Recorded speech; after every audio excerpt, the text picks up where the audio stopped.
So much of trauma, sorry Richard, is about getting over something and healing. If that trauma is resurfacing and a child is constantly looking back on some material that is indicating that they've been bullied or saying something about them that might or might not be true, how does that restrict them from moving on and from healing and from getting over that experience?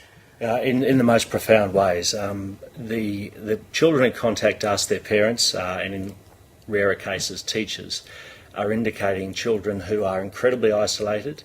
In some cases they've had to leave school and undertake homeschooling. Sometimes they're unable to re-enter their local school, which in a country environment can be really problematic. Unfortunately, the evidence would suggest that victims of bullying are kids who are already vulnerable in some way, shape or form, or at least there's a heightened experience of it for kids who are experiencing disadvantage. And we have seen cases where different bullies and different pages have been created targeting the one child at different points in time.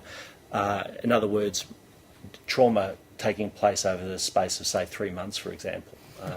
It's terrifying. What sort of things are we talking about here?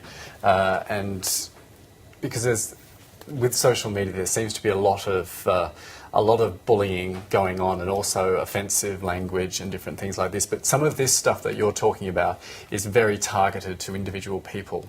It's all we're talking about. Bullying, in this instance, requires repeated behaviour, and the bullying that would reach the threshold for the Commissioner's interest is already bullying that meets the threshold for criminality. It's serious stuff, and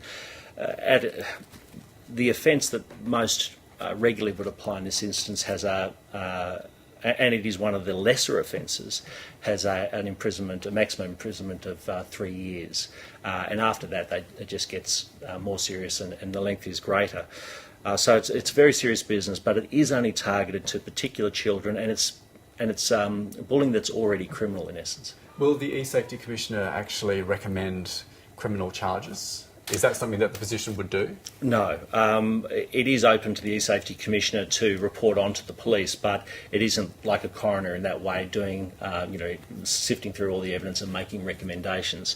In essence, it is that second tier of review. A young person, their parents or a teacher on their behalf would be required to use the social media site's own reporting and takedown mechanisms, and where there's a failure, then has this second tier of review. Matthew Healy, fascinating topic, and thank you so much for coming in to enlighten us on that this morning. It's been a big discussion for us this morning, so thank you. Well, lovely. Thank you for having me.